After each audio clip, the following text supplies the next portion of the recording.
सासू माँ, अपने मकान से कहिए रोटी बनाकर दे दे।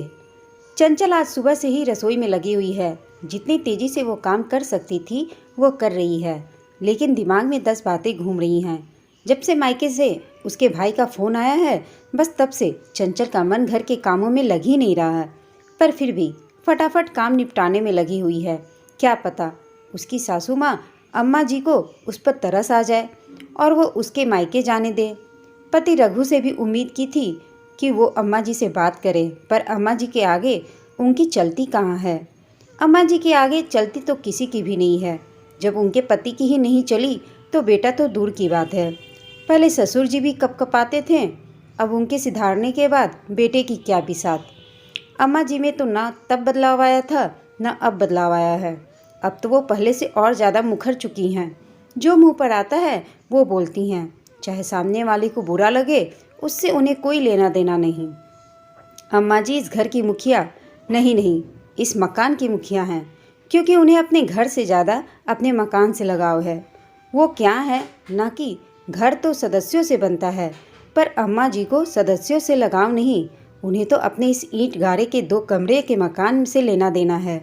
ले देकर घर में 4 जीव हैं, अम्मा जी, बेटा रघु, उसकी पत्नी चंचल और एक पोता मनु, जो अभी सिर्फ 5 साल का है।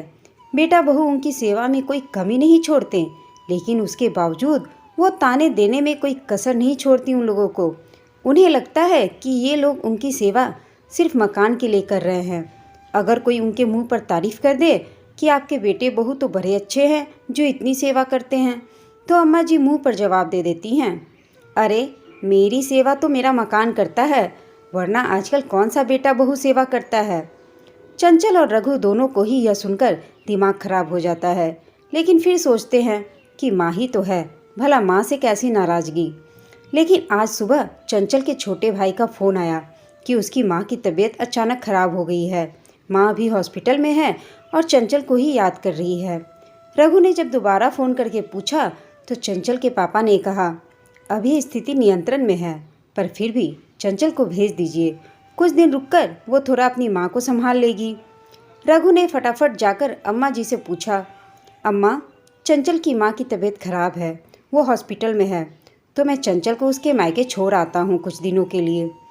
उसकी बात सुनकर अम्मा जी ने एक बार तो रघु को ऊपर से नीचे तक घूरा, फिर कहा, तू पूछ रहा है या बता रहा है।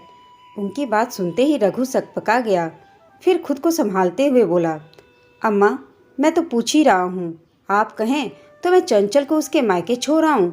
अब उसकी माँ की तबीयत खराब है तो घर में एक औरत का होना ज़रूरी है, और आप तो जानती हैं कि उसका भाई अभी छोटा है, उसकी शादी भी नहीं हुई है। ऐसे में चंचल सब कुछ संभाल लेगी वहाँ। अम्मा जी, अच्छा, और अपने घर का क्या? यहाँ काम करने के लिए कौन से नौकर चाकर लगे हैं, बताएगा मुझे। अम्मा अभी भी रघु को घूरते हुए अपनी बात कहे जा रही थीं। रघु, पर अम्मा, ऐसे में चंचल का वहाँ होना ज़रूरी है ना।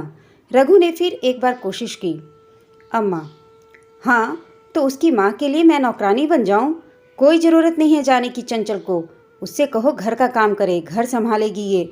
खुद का तो घर नहीं संभल रहा है इनसे, मायके का घर संभालेंगी। उसके आगे रघु कुछ नहीं कह पाया और चंचल चुपचाप रसोई में भी चली गई।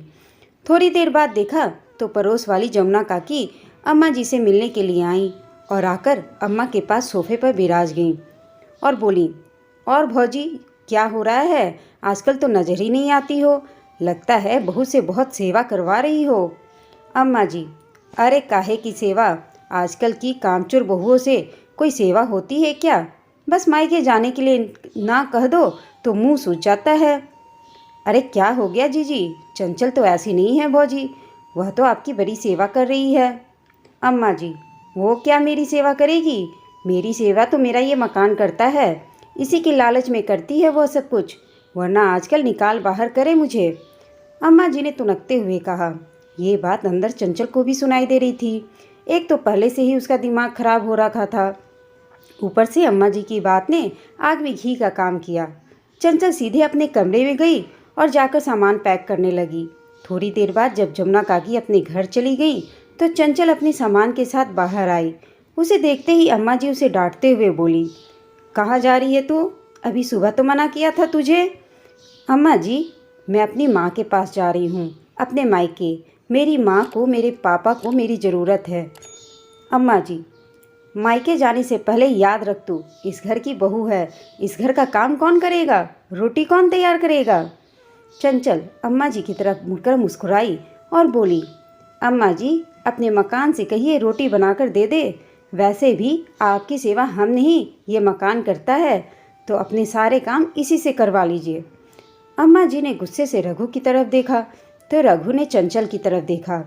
रघु के कुछ कहने से पहले ही चंचल ने कहा, माफ़ करना, लेकिन मैं सिर्फ आपकी पत्नी ही नहीं, किसी की बेटी भी हूँ। आखिर रघु कुछ कह नहीं पाया और चंचल अपने बेटे मनु के साथ मायके के लिए रवाना हो गई। अम्मा जी गुस्से से रघु को बोली, तू रोक नहीं सकता था अपनी पत्नी को, कैसे जवाब देकर चली गई, यही सिखाया है उसके माँ बाप ने।